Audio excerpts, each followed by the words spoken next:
T-minus 50 seconds.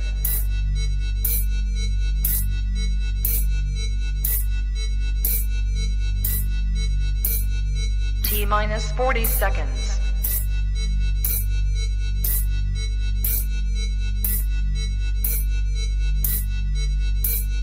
T-minus 30 seconds.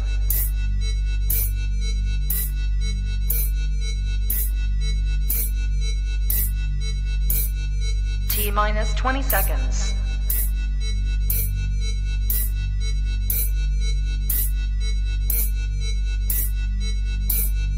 Ten, 9, 8, 7, 6, 5, 4, 3, 2, 1, 0.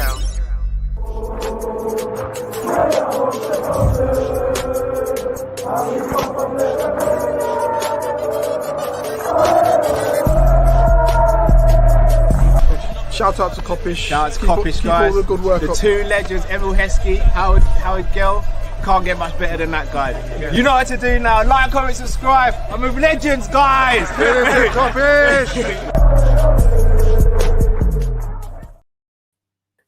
Hello, lovely people. I hope you're well. Welcome back to another match preview live. It is Liverpool versus Brentford this Sunday. Will Arne Slot pick up his first competitive win at Anfield, or will Brentford provide a shock result for the Reds? Joined with man like Matt. This is Team Kopish. So if you haven't already, please do smash that like button, subscribe if you're new to the channel. Man like Matt. Last week we picked up 3 points against Ipswich in what was a game of two halves. First half not great, second half very good. And now we are having our first game at Anfield in 2024-25, and we welcome Brentford. Brentford, who have already purchased two players from Liverpool in Fabio Carvalho and Sepp van der Berg, have a very good manager. Don't know what's going on with Toney. How are you feeling going into the game, brother? In fact, no, firstly, how are you? How are you, bro? Yeah, no, I'm blessed, on the bro. stream with you for a couple of days still. How are you doing? Yeah, no, I told the people there after our last disagreement, I had to take some time to think about my future. I had to really think if I wanted to carry this on, if I'm being honest. No, I'm joking. No, but people, listen, love for the love as always, you know what I'm saying? Apologies I couldn't make the other streams, but you know what I'm saying? I'm back. Everything is blessed. I'm looking forward to this game. This game, though, if I'm being honest, Carl, is more dangerous than the first game. I really do feel like that, bro. Why do you feel like that? Okay, so even though we're at home, Carvalho's got a point to prove. Sepp van der Berg, who's just recently gone there, has a point to prove. They might not have Ivan Toney, but they got Mbeumo. They got Wissa. They got Wissa, sorry. They got players that can hurt Liverpool, bro. Let's not deny the fact that they can. And I also feel like as well, in a weird way, sometimes Brentford play better when they're away from home. It's like less pressure.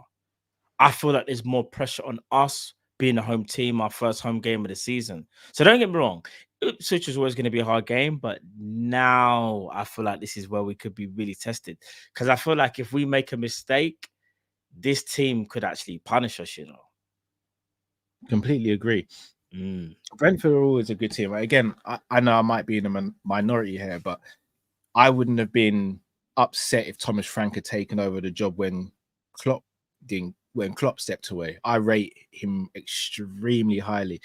I think Sepp van der Berg is a very good player. I just didn't think he was Liverpool quality to be a starter.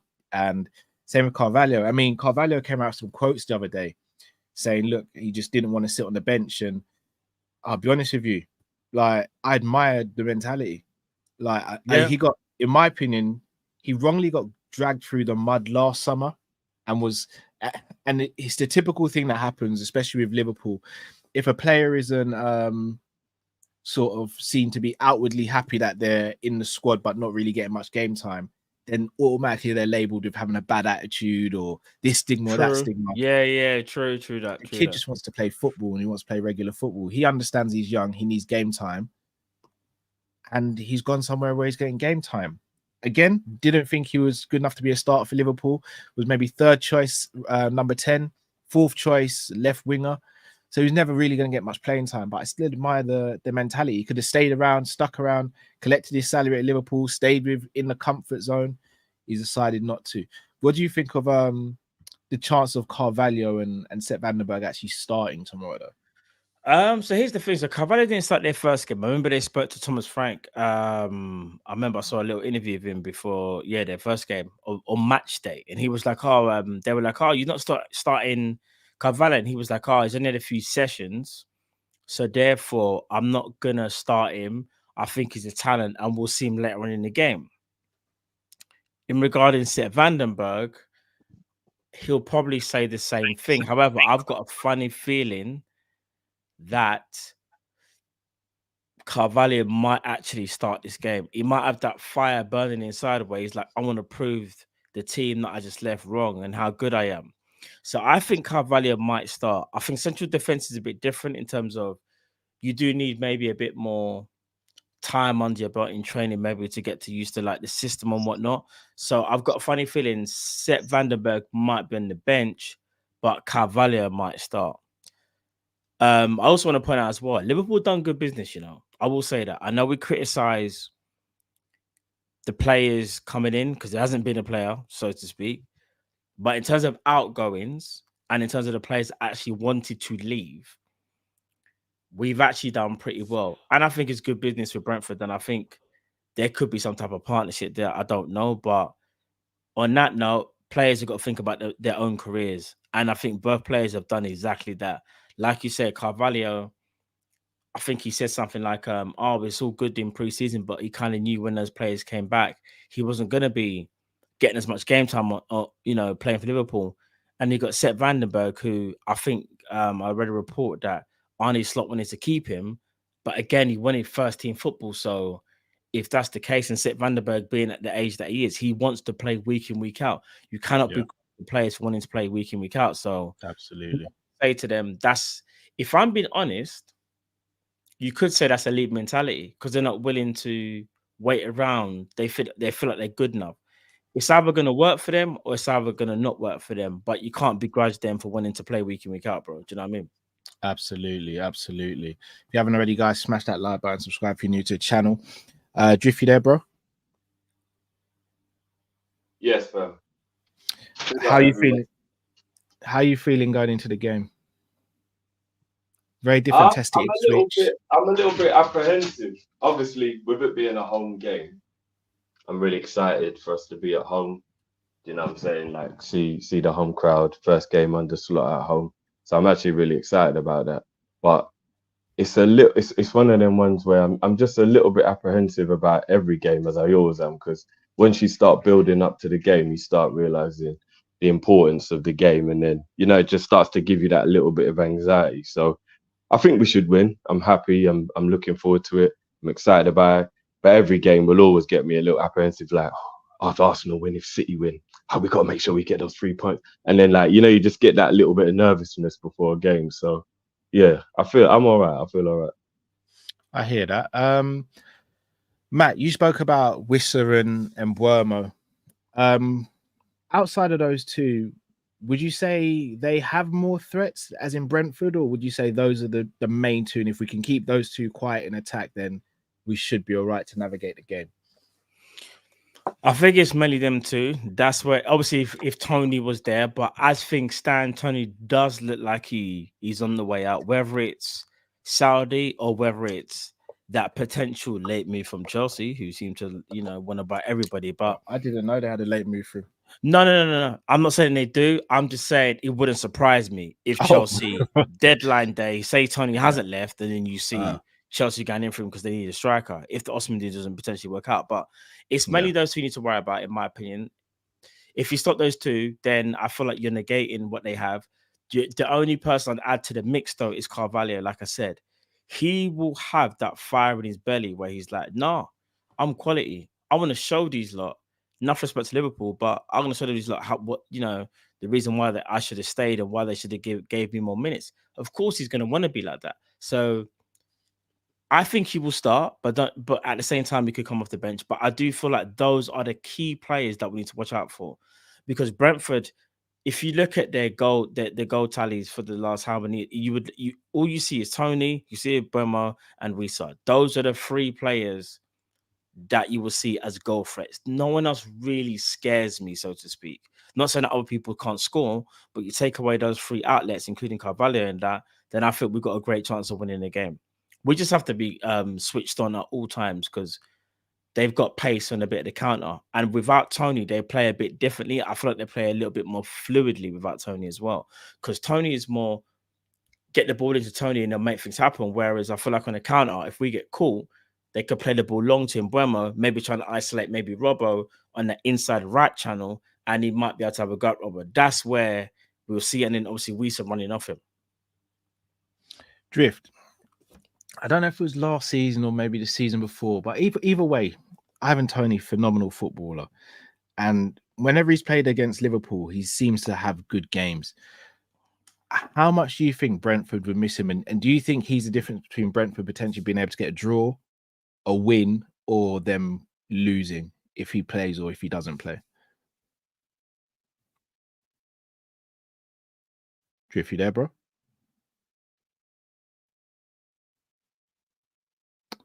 I'll answer that one then.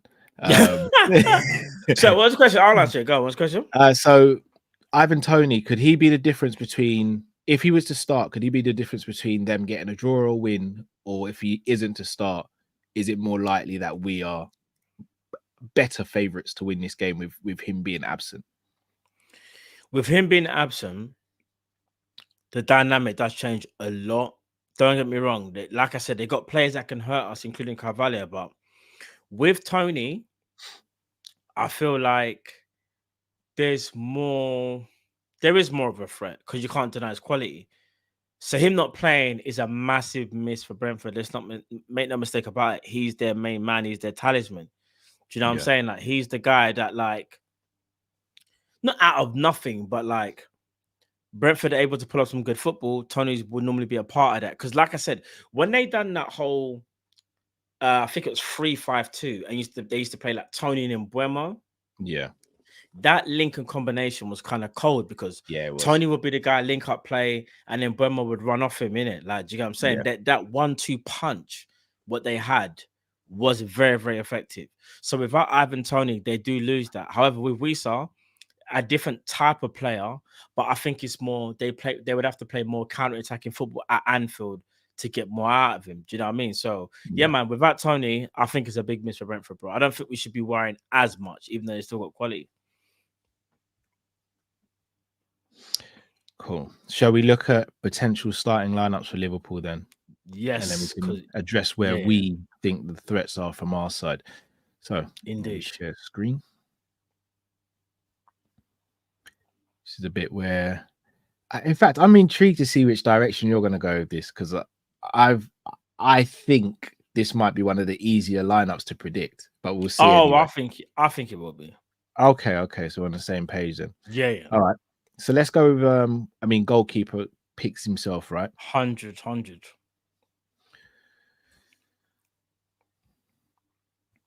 We know about Alisson Becker, best goalkeeper in the world. So Alisson starts in goal. Yep. Okay. Who have you got at right back? Trent Alexander-Arnold. Sign him up now, Liverpool, if you're watching. So I'm with you. I mean, everyone knows my agenda with Trent, where I want him to play, etc. But I'm going to concede for now that it ain't going to happen just yet. He will start right back tomorrow. I'll be very, very, very shocked if he doesn't start right back. Facts.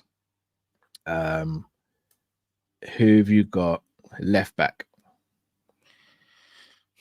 Tsimikas. Oh, I've done that as well.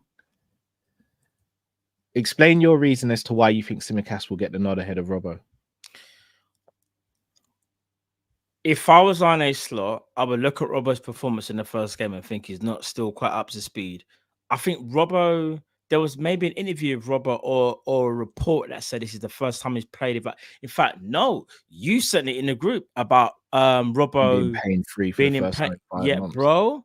And these are the things that we won't even know at times until a player declares. It's a bit like UFC fighters, isn't it, Carl? I'm guessing. Yeah. They don't. A lot of fighters. In fact, I think there was one fighter that said like 70 to 80% of the time they have little injuries and nuts, but they obviously they won't say nothing because one, they know they don't want to scupper the fight, and two, they don't want to give the opponent any advantage. Do you know what I mean? Yeah. So, and I feel like Tsimikas, when he came on against Ipswich, bro, he done. Not saying that Robert had a shocking game, but I just don't think Robert was that great. Bro, Tsimikas got involved in the game straight away and was an absolute problem. So I'm going Tsimikas. And not only that, bro, he's had more preseason. He understands, in my opinion, what Slot wants from him. Do you get what I'm saying? I agree. Left centre back, I'm just going to put Virgil there. We already know. Yeah. Best defender, in my opinion, is still in the world. Again, Liverpool. He was in the PFA Player of the Year, if I'm not mistaken. They done the awards the other day. Is it the fourth time, I believe, for Liverpool? The only other time I think he didn't make it is because of the injury. Bro, this guy is an absolute colossus of a defender. This man had the career-ending injury and is still, in my opinion, considered the best defender in the world. Is he the same as the 18, 19, 19, 20? Probably not. But the level is so high. The bar was set so high. Bro, this guy, do you want to know something, bro? As things currently stand right now, and all jokes aside about how the squad is constructed, I can't even imagine a Liverpool defense without Virgil van Dijk, you know? No, I mean, like, I'm being dead for real. I don't want to think about how we would be. Like, he's a unicorn. He's an anomaly. He's the X factor. He's the godfather of all defenders, bro. And what's so mad is rival fans, in my opinion, will only give VVD his flowers when it's all said and done, but they don't want to give him his flowers now. And I'll say this, in my opinion, bro, when it's all said and done, I think some rival fans will admit, I think he might have been they might say, I think he might have been the best defender in Premier League history, bro. They won't. Rival fans deep down know that he is, but they will never give it to him because they'll always turn around and look at his resume. It's the same thing with Gerrard. That's very true. Yeah, because you know, I saw a little, what was it? A video of it might have been Danny Mills asking. Yeah. Same video. It's that one. Same video. He said he's not even in the top 10. What's one nonsense is that? And I said, "What, bruv, big up Danny Mills as well, because this is no share on him. Remember, it's all opinion based, innit? But when he started naming defenders, I was like, bro, I was like, no, there's shade here. No, there's shade. That's crazy, bro. Some of the names he's bringing up, I was like, and remember, do you know that? And this is when I knew Danny Mills didn't understand the question. He was like, "Oh, I think Yap Stam is better than him. Look what he won, red to 10." I was like, "Oh, so what you're basing it on is honors. If we're just talking about literally the player, not, it's not about the trophies, it's about the player. Because I'm gonna be real, it's like saying if you think Cristiano Ronaldo was better than R9, yes, Cristiano Ronaldo has won more titles. Yes, Cristiano Ronaldo has won a Champions League. Correct me if I'm wrong, R9 didn't win a Champions League.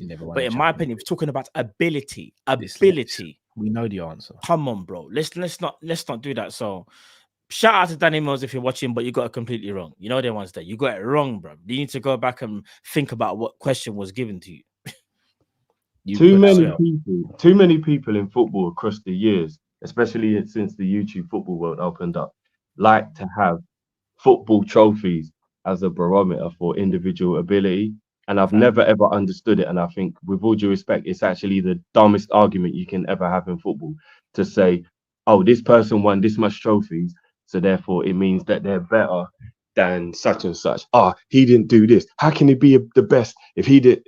Hold on. It's an individual rating based in a team sport. The only people you can judge on what they won, if you're talking about how great they are tennis players, golf players, people who have individual sports where it is literally just about them going one-on-one against someone else. As soon as you're in a team sport where there's 7, 8, 9, 10, 11, 12 of you, whatever it is, rugby, football, basketball, whatever, you cannot judge that individual talent on the trophies that he needed everybody else to help him win.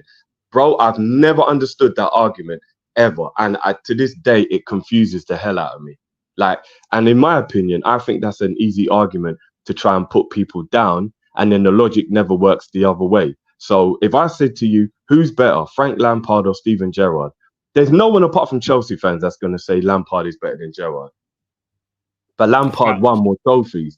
So people will go, Gerrard never won the Premier League and Lampard won more trophies in his career. It's like, what does that have to do with who's the better individual?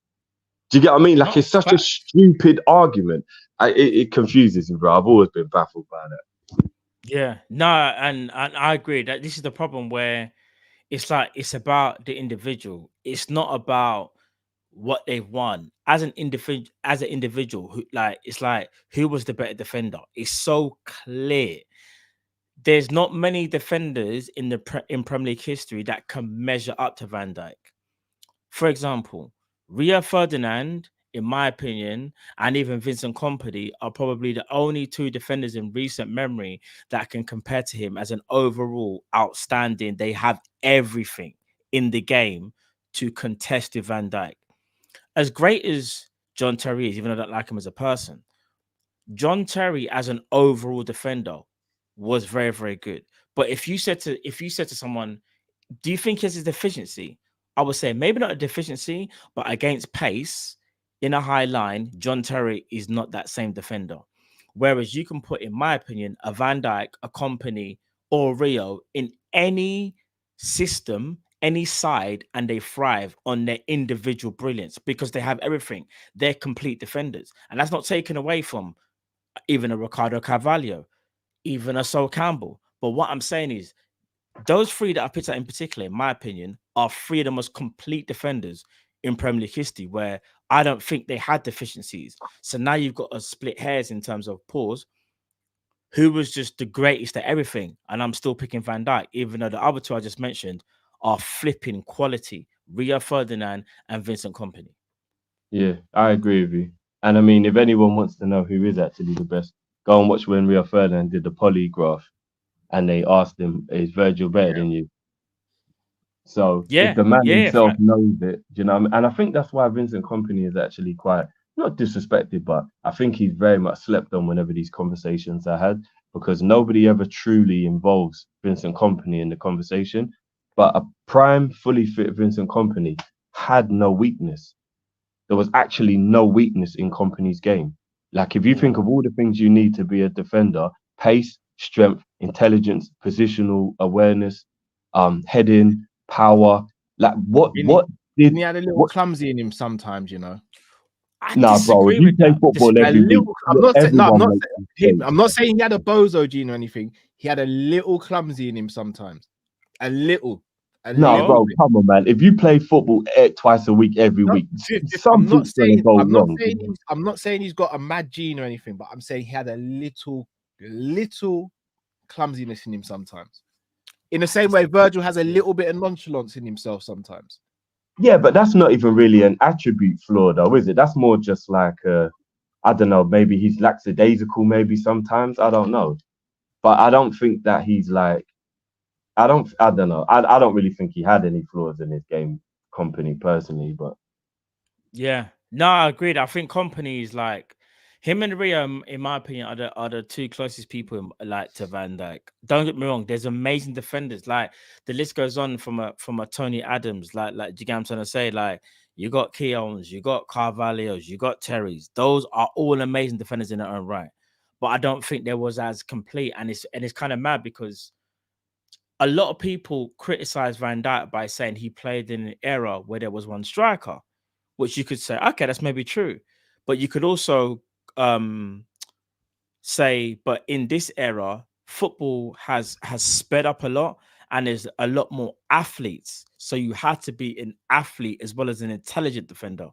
Whereas back in the day, don't get me wrong, there were athletes, but if you're an athlete, you were seen as more of a freak, like a specimen. It's like, bro, this guy's skillful and he's got pace. Whereas now, you would arguably say, maybe not so much, they're not as techie maybe as they used to be back in the day, but the pace is definitely sped up, and Van Dijk's had to deal with that. And not only that, he's had a career-threatening injury. And in my opinion, if he didn't have that career-threatening injury,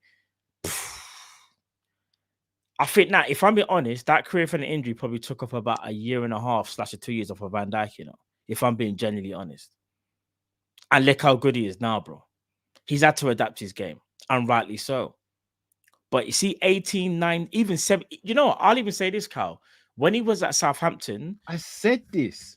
I've been saying this. Yeah, but because he didn't get the PR, remember, Yeah. Southampton at that time were like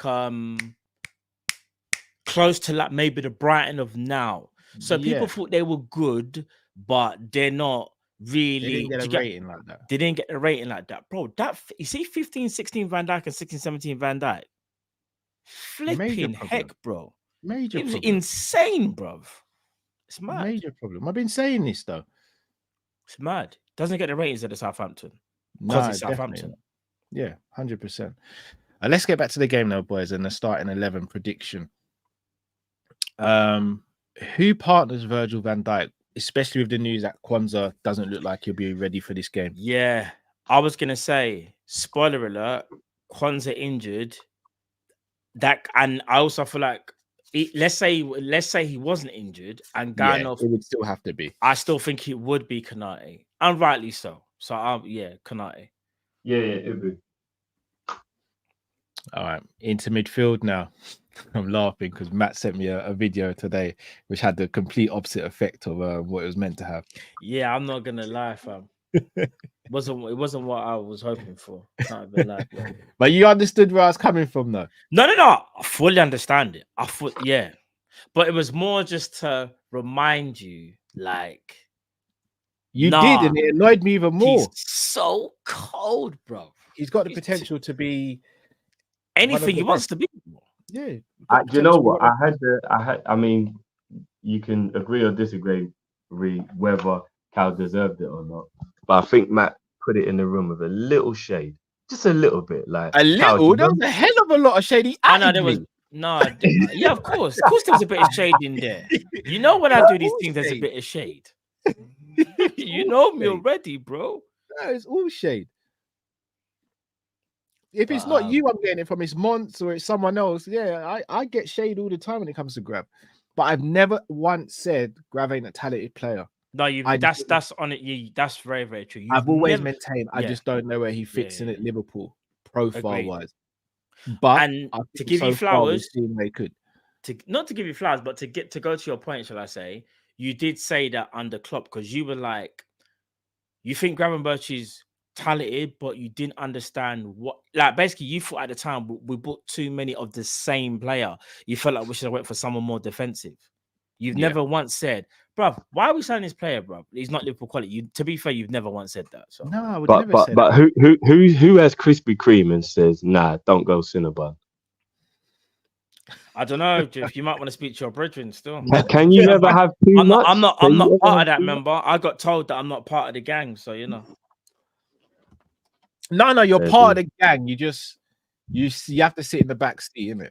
Oh, I've sat in the back seat. Okay. No, I think that's fair. That Matt, me and Drift have earned our stripes. No. Wait. Drift, seeing as you're the leader of the Cinnabon crew, and Mr. Captain Jack Sparrow does like to tag along at times. Drift, I'll let you. I'll let you respond to this one, Drift. Do you think I deserve a place, Drift? You know, I'm just asking the question. Yeah. I don't think that's what Cal was saying. I don't think he was saying you don't deserve a place. I think he was just saying if someone's gonna ride shotgun, then it would be him.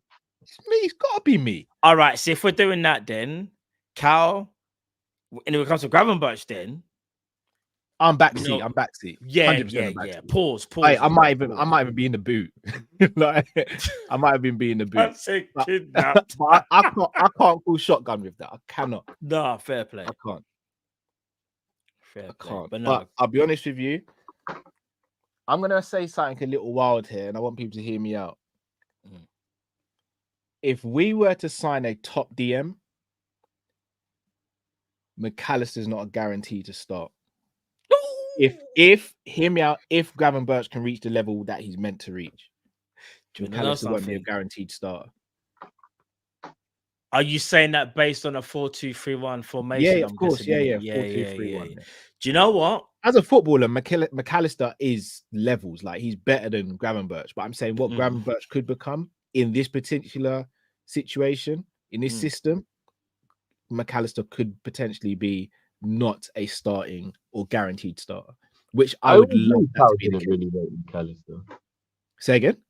I always knew Cal didn't really rate Mac No, Allister. don't do that. Don't do that. Don't do that. Don't do Drift, that. you still regretting your decision? What you said, yeah, about the No, riding don't do shotgun that. and all them thing. Them. That's what I asked you, fam. You know, that's what I asked you. Bro. I'm just saying, I would love for that to be the scenario because then it means we're not relying on any one player. That's very. But you said that Mac Allister would play the 10, though, didn't you? Yeah, but he's not going to play the 10, it seems. If it was up, and be real, if it was up to me, Trent's in midfield and Mac Allister's playing 10, but that doesn't seem like that's going to happen. You're really gonna die on the Trent in midfield hill, innit, Cal? Yes, bro. I've come too far. By the bro. way, I'm still waiting for my drink, my bottle of drink. I'm just letting you guys. I'm just thought I'd throw that in there as well, as it's like nearly midnight and I'm thinking about a drink. Yeah. No, we'll sort that for you. We'll sort that for you. No, I'm playing. Kraken was out of stock, mate. It was out of stock. What would you mean, bruv? You couldn't have searched every I'm shop. not gonna lie, that sounds like a lie, Drew. That's bro. Yeah, of course I didn't search every shop, but I went to do an online delivery because I'm not gonna bring it to your yard in person. Get that delivered, bro. Raw, man said, I'm not gonna bring it to you in person. I ain't got time for that. I got bigger things to wear. Do you know what, man? Man? I got more Cinnabon to go get. Yeah. On Sunday, I'm gonna be up by your side, Matt. I'll drop it to you if I can find one tomorrow or Sunday. Come on. But no, all jokes aside, guys. In regards to Cal's point about Mac Allister, if you're talking about in the pivot, there's a conversation because I give an example. Let's say we did sign Zubimendi. I know we don't want to keep going back into it, but let's say we signed Zubimendi. The pain. Who's best to partner him? Is it Gravenberch or Mac Allister? All jokes aside, like who do you think would work? I think it depends on opposition. Potentially, Slot might look at it and go, "It depends on opposition." Basically, what you're saying is, he's not an automatic starter. If you wanted to play, I want it to be like that. I think everyone gets hung up on certain players have to be automatic starters. Not for me. As long as the team's winning, I don't care. And I think Arne Slot, it looks like Arne Slot is a bit like that as well, you know. Yeah, well, let's hope so. So we're going Gravenberch and Mac Allister in the pivot, then, boys. Yeah, 100. Yeah. I don't think you can drop either of those guys, especially Gravenberch after the last performance. 100. I just hope that he can build on that performance, man. Like, because here's what's going to be interesting. If let's say he has a bad game, do people have a go at Grav and start saying, because of Ipswich, or do people say give him time? And that's why I pray and hope the fan base stick with him. Remember, he's learning on the job. We have to expect mistakes, and it's a thing where we have to be patient. I know we want to win the league. We're an ambitious club from the fans' perspective. Maybe not the owners, but us fans. No, but us fans. Us fans are ambitious. We go into every game wanting to win. No fan in this chat or I know a Liverpool fan never goes, I just want to draw this game and get over the way. We don't think like that. We want to win every game. And I pray that's what, that everyone wants. So let's hope. Here's where it gets probably a bit interesting. Who are you guys going for in the 10? It was Szoboszlai who started in the 10 in the last game. Literally a game of two halves. First half wasn't good at all. Second half, one of the best players on the pitch. Does he keep his place or does it go to someone else? Ooh. I kind of want it to be Elliot because I just want Elliot to play. But the second half performance from Szoboszlai definitely earned the right to have another game. So it kind of depends which way you look at it, I guess. Yeah, it's his first half wasn't good at all. I remember, I'm not even trying to drift under the bus. We were all remember we had that massive. We remember. Yeah, we had an intervention at half time. Big up the people that were on Tifo. As another people, don't forget exclusive watch-alongs, not exclusive, but all our watch-alongs exclusively on Tifo. Make sure you catch us there as well, people, on Sunday. Indeed. But and the thing is, I'll also be there tomorrow for the Villa Arsenal game as well. Indeed, and I'll also be there as well, people, for the Brighton Man United game as well, 12:30. So make sure you tune into that. But Drift, even though I might not have agreed with Drift wasn't wrong in bringing up the point that he actually wasn't good enough. It doesn't. So even though we might have disagreed in terms of how bad he was, Drift had a point to bring up. He wasn't playing well, and because Szoboszlai had I would say very, very good second half, it does kind of like open that question again. I agree with Drifter. I think he keeps his spot, but I do think Szoboszlai has to do more than just have a good second half. I feel like now being at home, against a team that we feel like we should be beating, you've got to have a very, very good 90 minutes or at least 80 minutes, something like that. So I feel like Szoboszlai probably will get the nods, and I'll stick with him. But Elliot definitely didn't have to play, bro. You know what? You know what's mad, yeah? And again, I don't want to have any versus arguments with our players anymore. Like, I just think it's toxic, and we're all Liverpool fans. They're Liverpool players. We should support them all. But what I do find very confusing is that I get shouted at all the time for defending Nunes and Diaz. I always get shouted at. Jeff, you got to stop. They're not good enough. Rah, rah, rah. And every time someone tells me they're not good enough, they bring the numbers as their reason. I promise you, I've never had a conversation about Nunes or Diaz where the person who's opposing them isn't using stats to back up their reason. They never talk about the ability of the player or whatever. They always just talk stats, especially Diaz. Stats. You don't do this. Anthony Gordon's got more assists than he has in his whole Liverpool career. All that, it's just stats all the time. So I really want to know why, when we have a conversation about Szoboszlai, I get attacked and nobody ever turns around and goes, well, Szoboszlai's numbers are abysmal.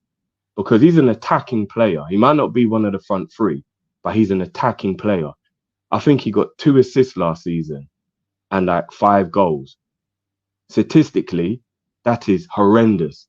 Why does everyone tell me I'm being bad mind when I'm criticizing Szoboszlai, and then they don't apply the same logic based on the stats when they're... Do you get what I mean? It's like, so I'm supposed to use the eye test for Szoboszlai and energy and work rate and effort, but with Nunes and Diaz, I can't use work rate, effort, and professionalism. I just have to use numbers. So when are we going to start realizing that we're just bending rules depending on who we're talking about?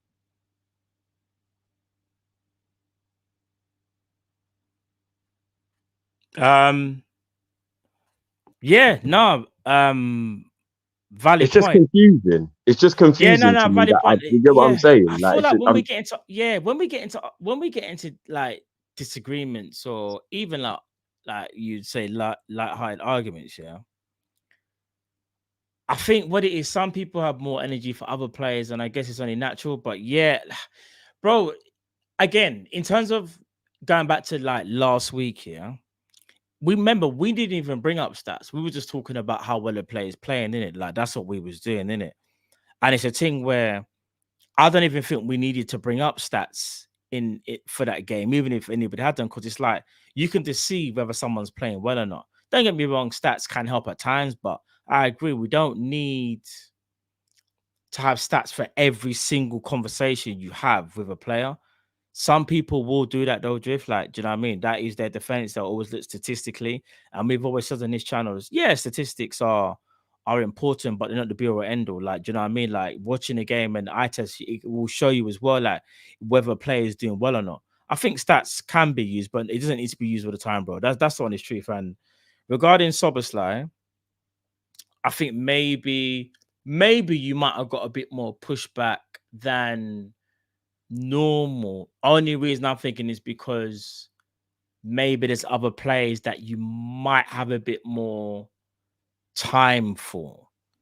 Like, do you get what I'm saying? Because you got to remember, like last season was very indifferent for him. Because remember, it was his first season and he didn't hit the ground running. But nobody let Nunes have the excuse it was his first season. Nobody. No. Tell you why, Drew. Yeah, go. Firstly, Szoboszlai, even though he's a quote-unquote attacking player, wasn't played in an attacking way. So that was the first reason. And secondly, the reason why you have to look at stats more from a metric point for Diaz and Nunes is because the system Klopp was playing was heavily reliant on the front three, and the front three got a lot of chances and missed a lot of chances. So while Szoboszlai, as a fan base, we expect him to come in and do the number 10 role and score goals and get assists, he wasn't being played like that. So while you're right with the eye test, his eye test for the most part last season was stinky. with it being his first season, with it being completely new formation to him and system to him, he did get a bit of a blight. Maybe too much of a blight from some people, but he did get a blight. In the same way, I think Nunes got a blight in his first season as well, because the whole team wasn't really ticking, and he was played left, he was played through the middle, it wasn't really settled, so he got a blight. I think last season for Nunes and Diaz was maybe the tipping point for a lot of fans, because they're looking at both of them thinking, well, you guys are getting chance after chance and not doing what you're meant to be doing. Yeah, but like I said, it was remarkable. And again, I like Szoboszlai. I was just frustrated with his performances, so I hate this narrative that I don't like him. It's such a stupid narrative. Go and watch how excited I was when we signed him. But I just think when you're watching a game and someone can't even make a 5-yard pass, I think you're very well within your right to be annoyed at that player's performance. But for some reason, that didn't matter. But with Nunes, if he misses a chance, or with Diaz, if he doesn't pass the ball when you think he should, it's like on him. Look at that, it's terrible. Why didn't he do that? It's like Szoboszlai is not even making 5-yard passes. Oh, no, do you know, it's the system, it's Klopp's fault. I just feel like every single goalpost was moved for the criticism of Szoboszlai, but nobody gave the same energy for Diaz and Nunes.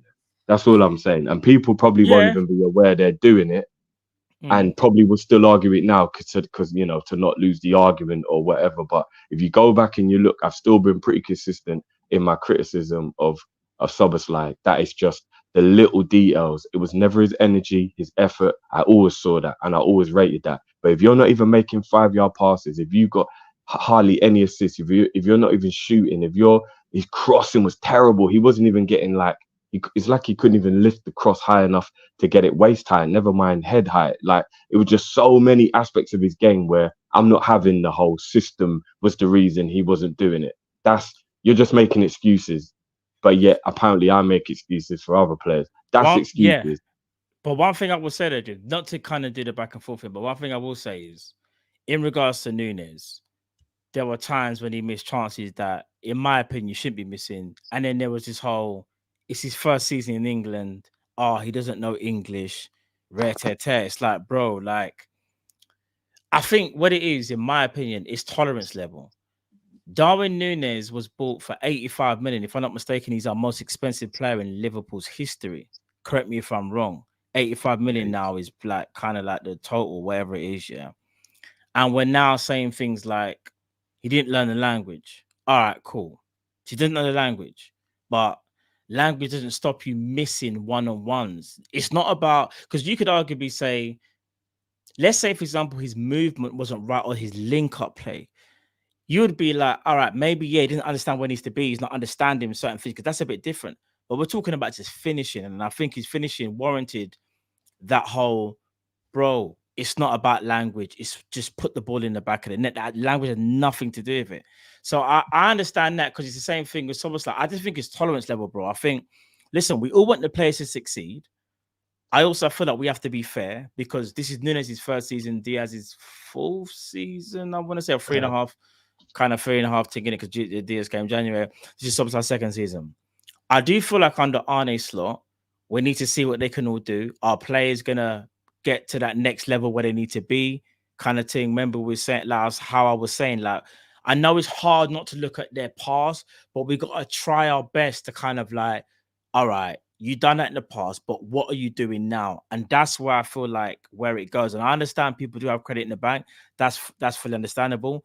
But we also have to be like, all right, in this new system, who is cooking and who isn't? And I think that's where we're going to find out this season, in my opinion, who deserves to maybe like have a longer stay at Liverpool.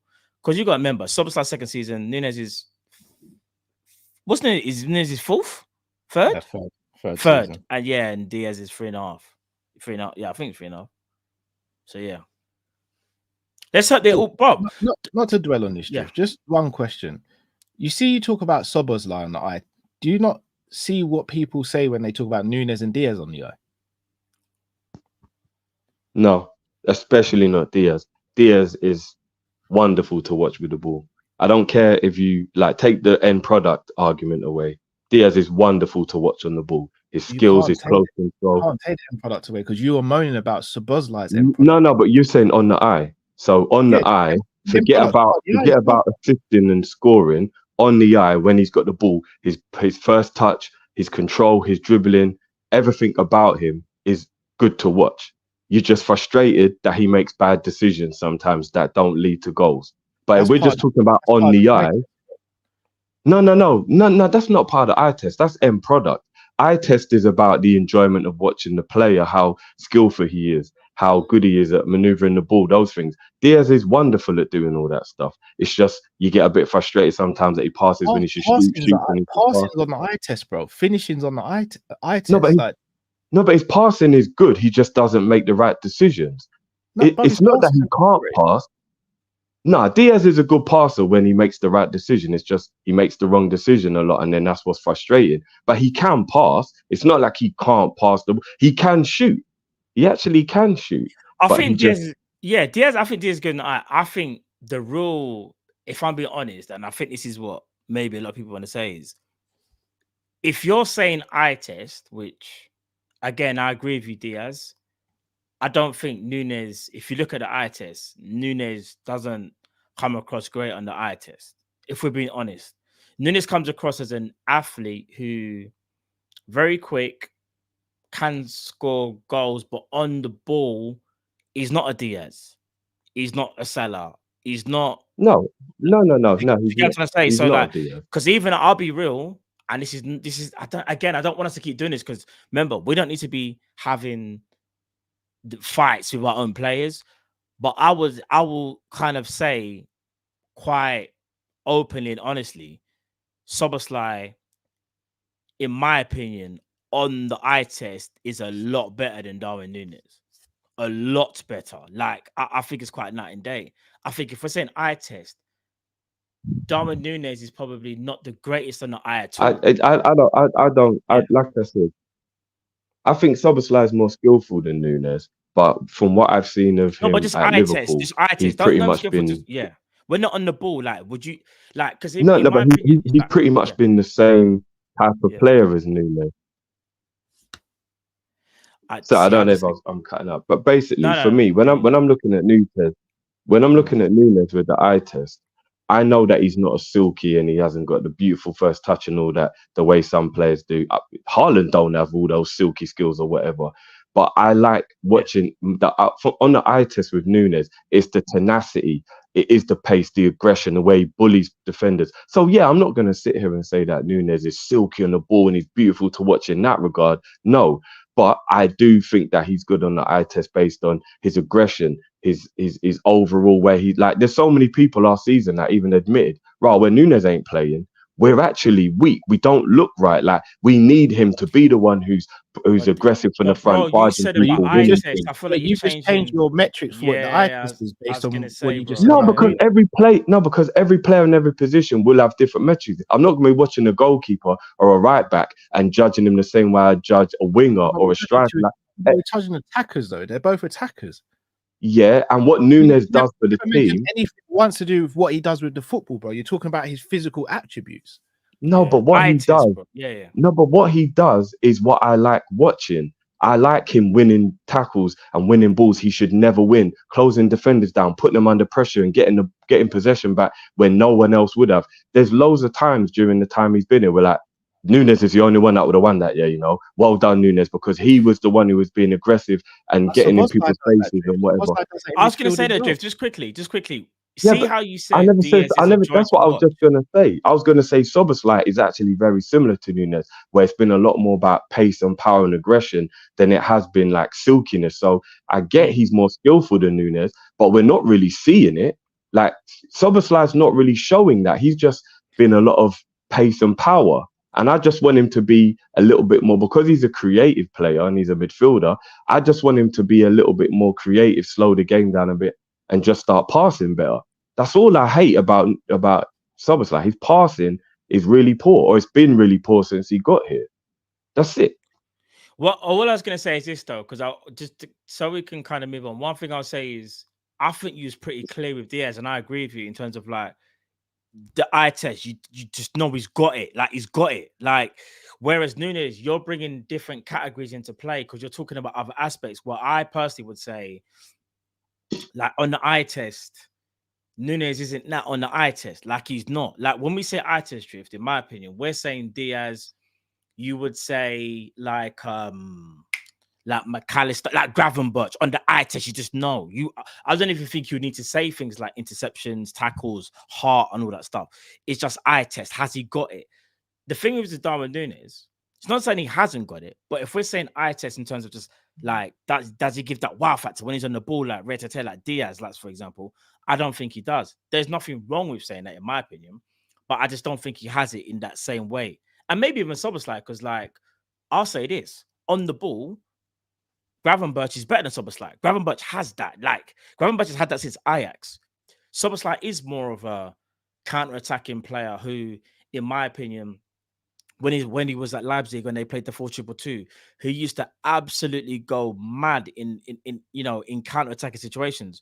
But maybe possession football can still have a bit more to play. And you got to understand when he plays for Hungary, he's the maverick, and it's like the team is built around him and for him. Whereas Liverpool, I would say, has to learn a bit more the system and what the coach wants. And I think now under Arne Slot, him playing in a 10 suits his game way better than being an 8. Because I do feel like under Klopp wanted him to use him as a Hendo. Do you know what I mean? And like it's like, bro, like he's not a Hendo, even though not to have a go at Klopp, but Klopp wanted to kind of replace players who were there before and try and fit them in the system that he had. Whereas Arne Slot, it's like a fresh new start. Where do you see this player playing? And I think, yeah, Szoboszlai suits the 10 better than he does the 8. That's fine. Like I said, I just think the eye test is all depending on what you're judging it, because it can't only be silkiness, because different players have different attributes and play different roles in different positions. So the eye test is what you like or what you prefer in that way. And you know what I mean? That's where I differ. Like, I don't like the way Szoboszlai looks as a number 10 on the eye, but if he's effective, all for it. I want my number 10 to look the way Odegaard looks, or Zola, or Bergkamp. That's how I want my number 10 to be. I know Szoboszlai could never be that. Yeah, no, that's what I'm saying. But let's be honest, most things in football, especially when we're having opinions, is always preference. And I'm just saying, if Szoboszlai is effective, I'm all here for it. And I think the guy's a talented footballer, no doubt. But I do think he's pace and power. I don't really think he's silky. I don't think, from what I've seen of him before and at Liverpool, Szoboszlai's not a silky footballer. He is pace and power, and at Leipzig, efficiency. And I just need him to add that efficiency at Liverpool, because he hasn't. And that's it. If he adds the efficiency, I'm cool with him being that way. But if you was asked, that's why I probably prefer Elliot playing 10, because Elliot is a silky baller. I like my number 10 to be silky. But if Szoboszlai is effective in the number 10, I'm all here for it. Do you get what I mean? But this is what I'm saying. It's eye test and it's opinion. Personally, I want my number 10 to be silky. You know what I mean? I grew up on the Bergkamps and the Zolas of this world. So the pace and the power in the number 10 is a bit foreign to me. But if he's effective, I'm here for it. I like Szoboszlai. Yeah, no, fair. Who we starting in a 10? Or who do we think Slot's starting in a 10? I think he starts Szoboszlai. Elliot will get time. Elliot will get time, but I don't think it's tomorrow. Sunday, sorry. Yeah. We'll go Szoboszlai.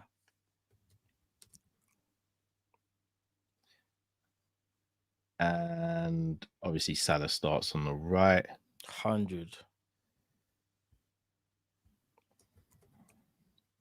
I feel like the rest kind of easily picks itself. Oh my God, man. Does it?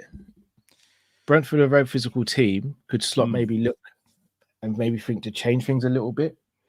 Do we think he does start with Jota, or could it be Nunes who gets his first start of the season? Well, if we're going based off the metrics that I was literally just explaining, which is quite ironic you've asked that question, you would probably go Nunes maybe more for the aggression. But I think he will go with Jota because he's in form. He had a good game. He scored. He'd go with Jota. I probably would even go with Jota if I was picking a team. Jota's in form. He probably will stick with him. I think it makes the most sense to go Jota. Darwin Nunes ain't up to speed. And even if he is, Jota, in my opinion, is the best finisher at the club. Here's the thing. There's going to be a point in the season where we need to use both at the same time, or one person's on the bench or whatever. Right now, Jota needs to start, because you need to be able to know that if there's a move, who's more likely to finish off as things stand. Right now, you have to say Jota. That's not against Nunes. It's just that Jota, even though he missed that header, I just feel like I can trust Jota more. And Slot probably feels the same thing. There's strikers that are very, very different, in my opinion. But I still feel like even if they are going to be aggressive, I think you start Jota. If, say, for example, it's not working or whatever, that's when you bring on Darwin Nunes. You get tired legs or whatever. And with tired legs come tired minds as well. And that's when people can make mistakes. And maybe that's when Nunes can capitalize potentially. Look at the Newcastle game last year. Tired, like Newcastle thought they had it. Tired minds, tired legs, bang, bang. Like we might need that. Hopefully we don't, if that makes sense, but we might need it. So yeah, I still go with Jota though. Jota has to be the starting number 9 for me. And like I said, if we manage his minutes, this could be the first season you see Jota outscore Salah. That's how much I think Jota can bag this season if he stays fit. Left-hand side. Does he stay with Diaz or does Cody get a start in this game? I'd stay with Diaz. Diaz does look to be ahead again. So I'm sticking with the same thing. Diaz, although didn't have the greatest of games, worked tirelessly, got better as the game went on. And I think, I know you can only go by like training and whatnot, but it's hard for me to sit here and say Diaz has some shocking game where you have to play Cody Gakpo. That was never the case. So I think you go Diaz, bro. Like Gakpo has to kind of earn his way in there because he is behind schedule. It's just unfortunate. It's one of them things. You're behind schedule. You have to catch up. And until you show the manager something different, I think you go to starting 11, then 1 or 2 changes. But yeah, I'll go Diaz. Although I am expecting, spoiler alert, at some point, Cody Gakpo, in my opinion, might make that left wing his own. Personally, that's what I think. Because I still have the notion of if you give them the exact same playing time, I think Cody Gakpo will give you better production. I'm sticking by that. That's what I believe. I could be wrong, but that's what I think. So I'm outvoted in this aspect. I actually think Cody will start tomorrow. Oh, really? I do. I don't know why. I just have a little hunch. Interesting. What makes you think that though? Just like, I think Cody speaking in the week. Also, I think Slot would have probably seen a miss from Diaz and some of the like end product stuff and may think to himself, look, we saw Diaz's game. Gakpo's fit and ready to go. Why not give Gakpo a chance at Anfield and see how he gets on? So again, I wouldn't be surprised if Diaz started at all, but I just feel Gakpo might get the nod for this one. Interesting. Okay. I still think it'll be Diaz, but I mean, I want to see, you know my thing already. I want Cody to lock down, not even to lock down that left wing, because it's like I'm saying I want Diaz out. That's not the case, but I just think, like I said, like people always want to have this argument about style and then you want to, factor in production. I just think Gakpo will get you better production if you play to his strengths more, because I think he's a better finisher than Diaz, and I think he makes better decisions. But I think if you're talking about a technical, gifted footballer, Diaz is technically more gifted than Cody. But in football, that's not everything, is it? That's just one aspect of the game. So, yeah. Obviously, I've been outvoted, so it is going to be Diaz on the team sheet. But I genuinely wouldn't be surprised if it's Gakpo up top tomorrow on Sunday. Sorry, now tomorrow. Wouldn't be surprised. You know what's crazy? As much as I love Gakpo and Gravenberch, and they are 2 of my favorite players in the team, one thing I do hope is that Slot doesn't accidentally or on purpose do they're Dutch, so I favoritize them. I just hope that is something that doesn't happen, because it just ain't a good look, innit? If you're like, oh yeah, the Dutch boys always get to play kind of thing. So I do hope that isn't something that we see. He doesn't strike me as someone who would do that. Yeah, I don't think he will, Drift, because if I'm being honest, I feel like, do you know what would have been quite telling? He may even be more harsh on the Dutch boys, potentially. I was going to say, do you know what would have been telling, Drift? If Gakpo would have started the first game, I would have been like, you know what, Drift, you might be onto something here because the Gakpo came back kind of late, didn't have the greatest of last preseason games, didn't look so like, but yeah, I don't think so. You've also got to remember who's the guy that Sepp Vandenberg was sold. Do you know what I mean? And apparently, to be fair, he wanted to keep him, but he understood Sepp wanted to win his first team football. Oh, I just think whoa. Shout out to Football Gossip. Grav has not trained today. Are you joking? Grav will not start, in my opinion. He's carrying a knock. Him and Kwanzaa. No. Like Jones midfield incoming. I'm not having a go Football Gossiper. I'm not even thinking. Chat, I need you to quickly triple check this because this changes everything. My biggest fear. I know, but we said it. We said game week 2. Chat, is that true? Big up Football Gossiper though. Last boy. Chat, I need you to go and quickly go and cross-reference that now.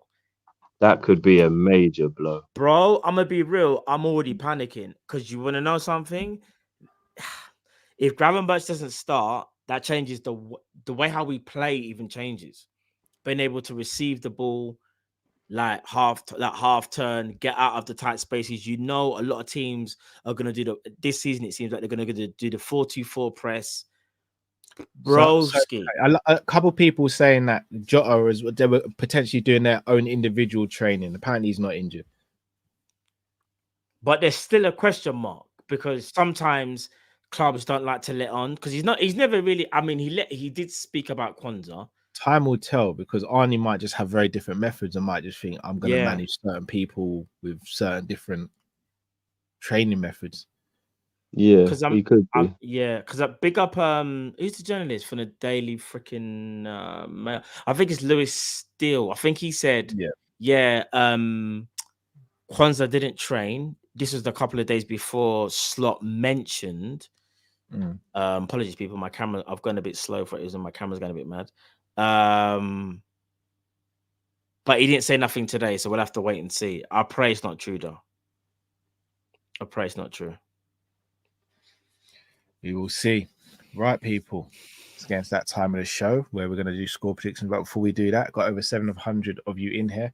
Please let's hit that like button. Also, if you're watching this on replay, camera's got mad. Let's get up to 1,000 likes as well, people. Let's finish this show on at least 500 likes, guys. So I'm going to do the like check now. Hope I'm not disappointed, guys. But let's definitely get up to 500 before this stream ends, please, people. Right, Drift, I'll start with you. Liverpool versus Brentford. Last game on Sunday. What are you saying? 5-1. You don't mean that. I do. Jota brace, Salah brace, Nunes off the bench. Sorry, say that again, Jeff. You kind of cut there. What did you say? Jota brace, Salah brace, Nunes off the bench. 5-1. Bumba. You think 5-1? Yeah, why not? No, Drift, don't do the why not. What do you really think, fam? It's not about what I think anymore. So you don't think it then? You're just doing it. It's not about what I think, bro. It's about what needs to be. No, bro. What do you think? We know we need it. 100% we'll take a 5-0, 5-1. What do you actually think, bro? Honestly, come on, bro. You know the pessimist in me always thinks there'll only be like a 1-goal narrow marginal win. This is what I'm saying. This because that's how I know, bro. I've known you for over 20 years, fam. If I'm not mistaken, yeah, fam. You don't think it's gonna be 5-0. So what's the 5-1, 5-1. All right, 5-1, bruv. What is the scoreline gonna be? Not what you would like it to be. What do you think is gonna be, bro? Well, I'm gonna stick with it because that's what I want it to be. Yeah, there's a difference. That's what you want it to be. What do you think is actually going to be? Actually, what do you think is actually going to be, bro? Because you predicted Liverpool to win the league. If you make me change my mind in this 5-1, I'm going to be so annoyed at you. I think it will be 2-0. Fair play. I'm going 3-1 Liverpool. I think we might concede, but we definitely bag 3 goals. I'm going 3-0 Liverpool. It's quite mad that we've all gone with clean sheets. Because remember, the defense was the thing. Matt said 3-1. Oh, Yeah, did I you said say 3-1. 3-1? Yeah, Oh, yeah. okay. I think they might score. Like, I think what will happen is we will score first, they will score, and then we just bag another 2. Salah scores, Jota scores, and I don't know who scores the third. Maybe Nunes off the bench. Fair play. I'm laughing. One of the comments is This comment's got me there still. No, John it's Henry this- has Slot walking alone in the transfer window. from the same person. He's gone. I need Yardman Callum, not God Save the King Callum.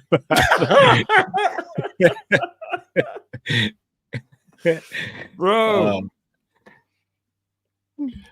It's mad. Yeah, you know what? We gotta speak about some stuff about Jamaica offline, you know. Oh, in fact, Bro, one I saw the news. I'm not gonna speak about it now. Yeah, Yeah, you know, we might have to. I'll show you in a sec. Shout out to John Conway.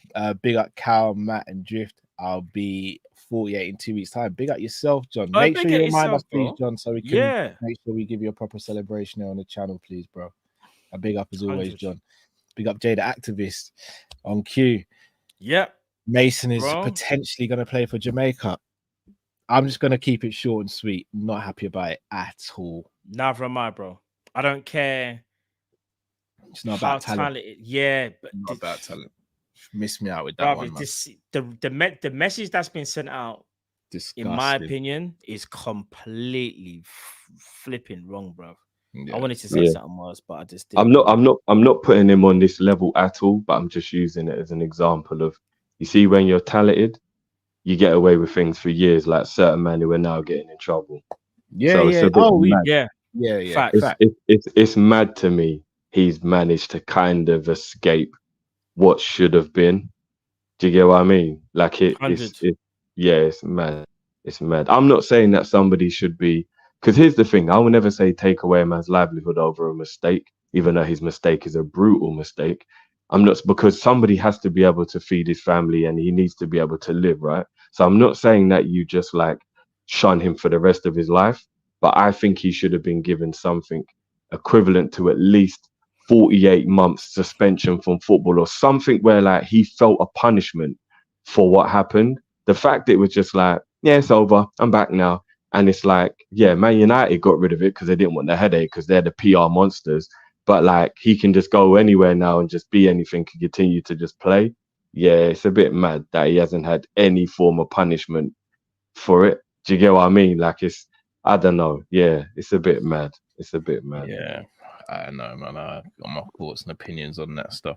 KGFSTGC says, Liverpool are like the lonely guy with a pocket full of money at a bar, watching everybody else having a good time while we're too scared to make a move. Yeah.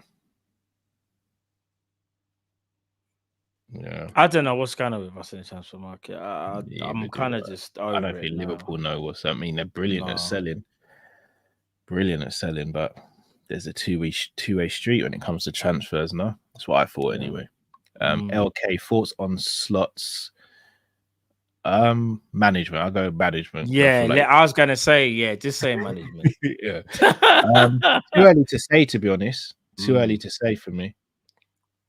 Yeah, I agree. I think we'll only be able to tell maybe 8-9 games in if it's the same players, especially because I feel like you rotate more naturally in midfield and attack than you do defense. Defense, you kind of want it as stable as possible unless you see, you know what I mean, some glaring deficiencies or something. But midfield and attack, you kind of want to keep the engine room fresh and the attack as well if you can. 1 or 2 changes. So we'll have to wait and see.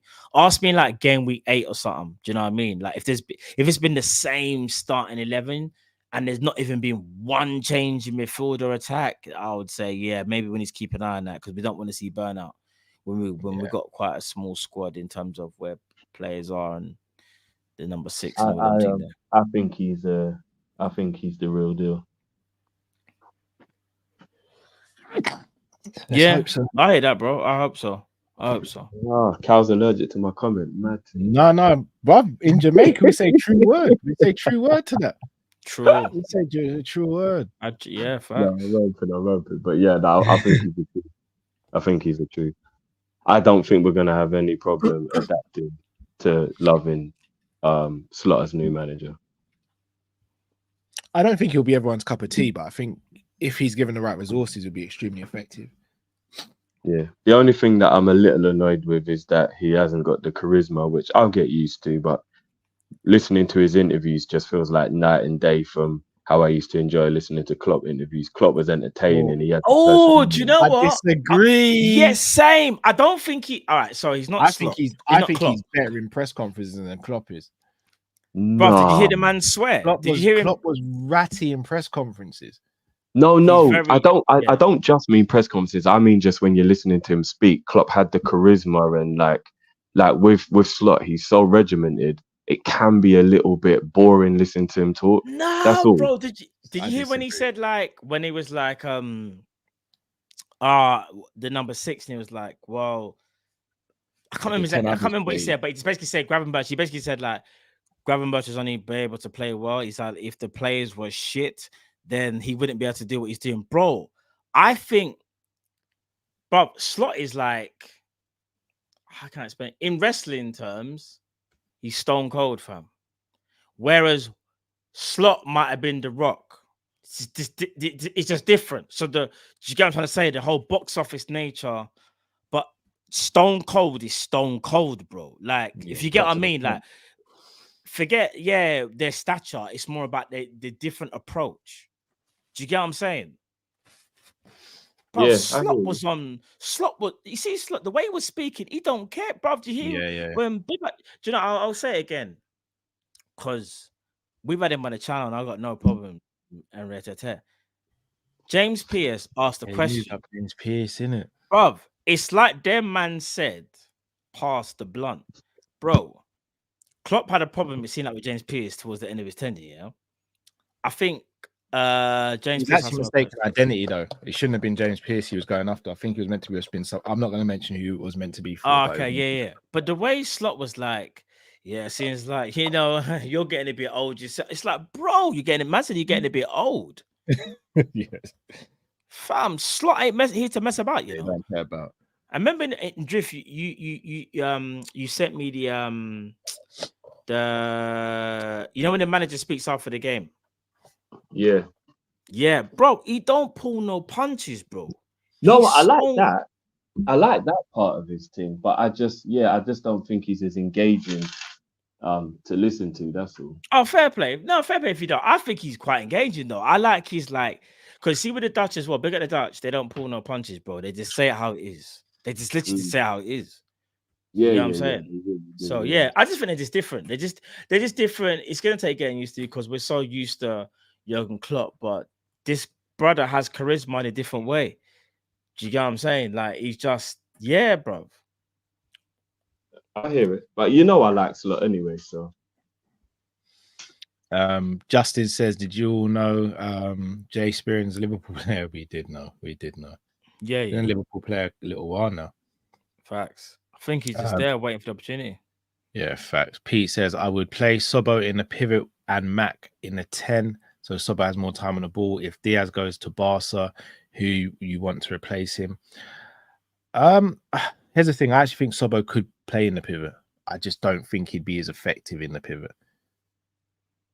Yeah, that's more of an emergency for me. I don't think he needs to play in there. I don't think Diaz goes to Barcelona because they're trying to get Chiesa at the moment for 11 mil, apparently, and they can't register players. They can't register Danny Olmo. Yeah. They can't register him, bro. Apparently, they need to knock off another 20 mil off the... I can't remember. I think I read something like 20 million euros. But they are struggling right now. Yeah. Hence why they let Gundogan go for free. Yeah. They let him go for free. They didn't care about the fee. They'll find a way, but I don't think Barca are coming for Diaz. But hypothetically, if Diaz was to go, for me, I'd want Musiala or Kvaratskhelia. I'm on you with the Musiala thing, the Kvarat thing. That's fine. Give me Rodrigo, fam. I'm Rodrigo over Kvarat all day, every day, bro. Pause. No, that's fine. Man. You're crazy if you think we're getting any Real Madrid. No, I know, but I'm just saying those are the signings that we need to be going for. Shall I be real with you? I wouldn't even really want to rattle Real Madrid at this point either. No, but Rodrigo would have to push for the move because there's already been a lot of talk even in the Spanish press. Something came out the other day, and it's like they had to kind of reassure. I think Ancelotti said in a press conference about something. He had to speak to Rodrigo or something like that because there's already talk about him in the Real Madrid team. Bro, I think he's so cold. Shout out to all the Tifo gang because they saw on the weekend he was the one that actually scored the goal for them. And where did it come from? The left, because that's where he's best played, isn't it? On the left, off the left, in my opinion. Do you know what I mean? That's where he made his name at Santos. So, no, man, Rodrigo's cold. But I rate Crabber. I just think in the Prem, I don't know, fam. I don't know. No, that's fair.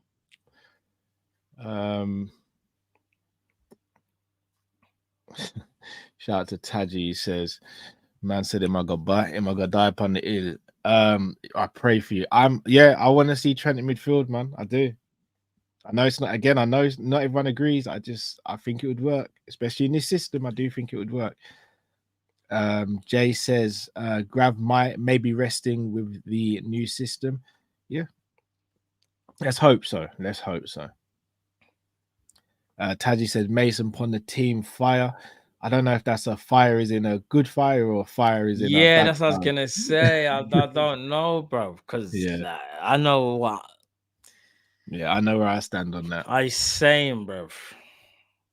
Taji says Klopp is a cool uncle and Slot is a drill sergeant. I disagree. I think it gets blown way out of proportion how regiment and militant Slot is. Because I think everyone has in their mind that everyone's like Klopp. Just Klopp, in my opinion, is maybe similar to an Ancelotti in a sense of very laid back with the players. But if you actually look at in the past, I think Rafa was like that. Rafa was like that. Brendan was like that. I'd even go as far as say Kenny was probably like that. Klopp is very different to every other manager. Very different. Hold on, did you say Rafa was cool with the players? No, wasn't like cool like that. Oh, wasn't? Yeah. I don't think Slot's militant. Like I look at things like with when him and Trent were trying to curl the ball in the goal from behind the goal. Rafa ain't doing that. No. Big up Rafa Benitez. Did you see the thing with the overlap? Yeah. Have you seen it? I started to watch it. Don't spoil it for me. Oh, bro, Rafa. Yeah, bro, I've read Gerard and Fowler's books and all that, and Carragher's book. Rafa, if you weren't in the team, Rafa wouldn't even really speak to you. I was gonna say something then, but I'll give away some of the things. I can't say that. Bro, them lot have said Rafa would walk past you in the corridor and not even say morning sometimes. Yeah, Bill and Mourinho, to be fair, them man, they're kind of the same. They come from a cut from a different cloth, innit? Them boy there. But in terms of Slot, I just think what it is, when he see how it plays out, but Slot just keeps it real. He just keeps it real, bro. But again, it's still early days, so we have to see how he matures into the role and stuff. It's easy to be one way when you're new to a job, and then could be harder to maintain that depending on what you want to do with it. So facts. We will see. We are going to wrap up there. Liverpool will be in action in less than 48 hours from now. Cannot wait. I think the Anfield crowd are going to be absolutely amazing. Going to be buzzing, making the stadium rock and the atmosphere very, very good. And I believe Liverpool will get the 3 points against Brentford and have 6 out of 6 to start the season. If you haven't already, please, people, smash that like button, subscribe if you're new to the channel. Also, Matt will be live on Tifo tomorrow on his channel. Drift will be live also tomorrow on Tifo on his channel. Also, the links to both of their channels are in the links in the description on YouTube. So make sure you go and subscribe to those channels. I am losing my voice. I'm just struggling with my hay fever in my throat at the moment. Pause. But, I was gonna say, let me read. I'll read. I can tell. I'll read the last two supers. Let me read the last two supers. Big up BC says, with the overhaul of the backroom staff plus Edwards and Hughes and plans usually done for transfers 12 months in advance. Usually, is this why there is a lack of transfers? No, we've just been neglectful. Yeah. Don't get me wrong. I understand. Brian got a new manager. Yeah, I was gonna say, don't get me wrong. I understand teams do plan a year in advance, but if you're an elite team, you should be able to kind of negate that with forward thinking and being proactive. Liverpool aren't doing that. I don't know what we're doing, and we're gonna find out by next Friday. I think is the transfer deadline, people. Yeah. And we will be doing a transfer deadline thing because I think it is Yay. next Friday. I don't think I know. Yay! I don't think it'll be Yay. Saturday. I think it's the 30th because the 30th falls on a Friday. It is. So, people, that calling show will probably be like a transfer deadline show Yay. for this month. So, Gonna be fun. yeah, stay tuned for that. We'll see what we're doing, but we'll definitely be doing something. People, most likely, it will be transfer deadline day. And then and people as well, if Drift sort of cuts out, I know Drift's battery's about to cut as well, so I'll try and be as quick as possible. Big up Jarais. So just wanting to say thank you for still uploading the game streams to YouTube. Tifa hasn't been working for me after I tried to set it up. Apologies about that, bro. Let us know what issues you're having and we'll see if we can help you. As you know as well, how do we put the names up for our DMs on Twitter again? You know when it shows up on the screen, just so that if he needs to reach out to any one of us individually. It's in the link in the description. Okay, cool. Links in the description, bro. Everything's links in the description. Yeah. So let us know. Let us know. Yeah. And we should be able to help you out, bro. Social. Do you know what I mean? So let us know. Let me, Cal, or Jiff know we should be able to help you out, bro. And yeah, man. Big up yourself, Jarais. And yeah, like Cal said, I'll be live tomorrow, people. 12:20. Brighton, Man United people on Tifo. And then Drift will be live. I think the game, 5:15 or 5:20, Drift will be live for Aston Villa versus Arsenal on his Tifo channel as well. So make sure, people, so you got 2 streams tomorrow. And then obviously on Sunday, you've got us again. We'll be back on Tifo for Liverpool versus Brentford. You done now. Do you get what I'm saying? And yeah, people, for those asking, it is kind of like a hate along. Because we need these teams to lose. Do you get what I'm saying? Yeah. These teams lose and all better for us. You get me? So shout out to those that's on Tifo already. If you haven't already, the links will be in the description as well. Make sure you go and join up on Tifo. Do you get what I'm saying? The guys that are over on Tifo right now will let you know. Good stuff going over there. You get me? Big at the Tifo gang, gift gang, all that good stuff. But yeah, people, we're gonna end it here. Anything you guys want to say before we just battery's gone. So I guess it's you, Carl. Anything you can say before we take the people out, bro? No, I just want to big up everyone.